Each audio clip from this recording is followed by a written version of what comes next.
What is going on, ladies and gentlemen, and welcome back to another review. Today we have the Thunderbolts. I heard the MCU is back, ladies and gentlemen. Finally. Everyone's telling me this is revived the MCU Thunderbolts. So I had to go see it for myself. Did it revive the MCU? I'm not too sure. The MCU, I mean, it might be on life support now. I don't know if it was dead already and now we've just revived it to the life support machine. But is this movie really resurrecting the MCU? I'm just gonna be honest with you. It's a decent movie. I'd say it's a good movie. Is it a great movie? Is it peak MCU? Definitely not. A lot of people are definitely overrating this. I mean, I've heard people say it's the best of like Phase 4. Is it really on the Guardians of the Galaxy 3 level? Definitely not.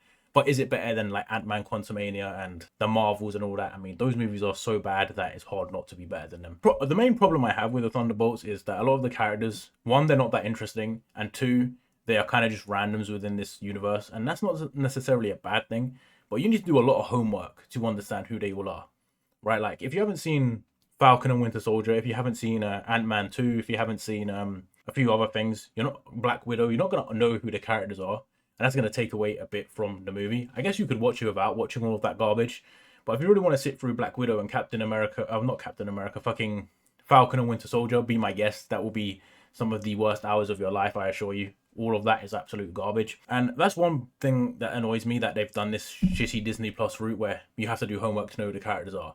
Now, is the MCU really back? I mean, I don't know if it ever really left. People just hate on it, but, you know, a lot of people still like the old movies. And since Downey Jr.'s coming back for the new Avengers movies, I think it's been back since then, to be honest. But I don't think this is by any means one of the best movies I've ever seen from the MCU. Like, it's decent. It's like Captain America First Avenger decent. It's like Thor 1, you know, those movies you like, but they're not in like the top 10. It's one of those, really.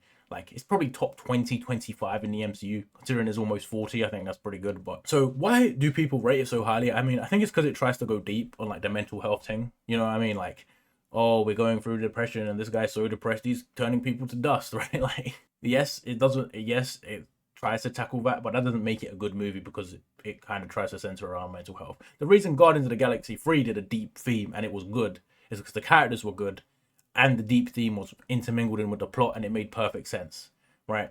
This one, I mean, they kind of tie it in and it's okay, but most of the characters are pretty boring and shit. Like, apart from Florence Pugh and David Harbour's characters, everyone else is kind of just meh. And the main villain, Sentry, he's not really fleshed out much as a character. Like, he's kind of a side character, then he's a villain, and then he's back to Amnesia Boy. You know what I mean? It's not really, like, they don't really give him enough character development.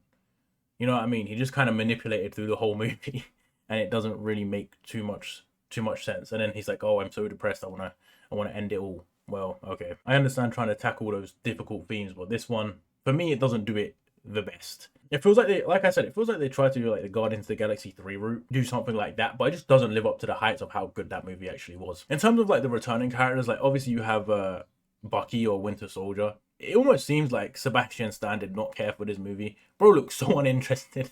Like, I'm gonna be honest, he's there. He's like, I was acting with Chris Evans and Chris Hemsworth and Robert Downey Jr. and now I'm around these bums. You know what I mean? Like, bro just, he's just there. It's like he don't want to be there, which is a bit weird. I like Florence Pugh and David Harbour do really well in this movie.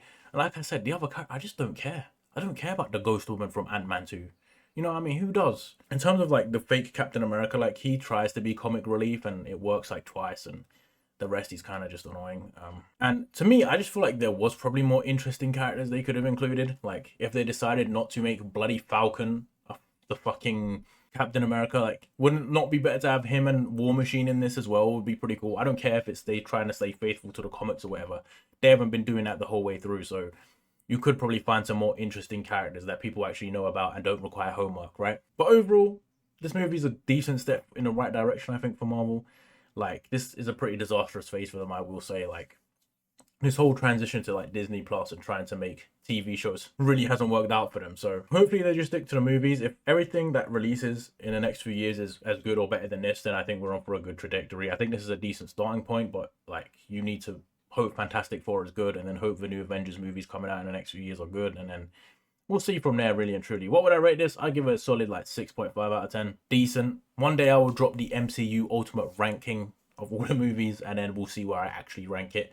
I really can't be also, you know, rewatch all 50 or however many movies there are right now. But I'll do it one day and we will see. But yeah, let me know your thoughts in the comments below. I'll see you all in the next one.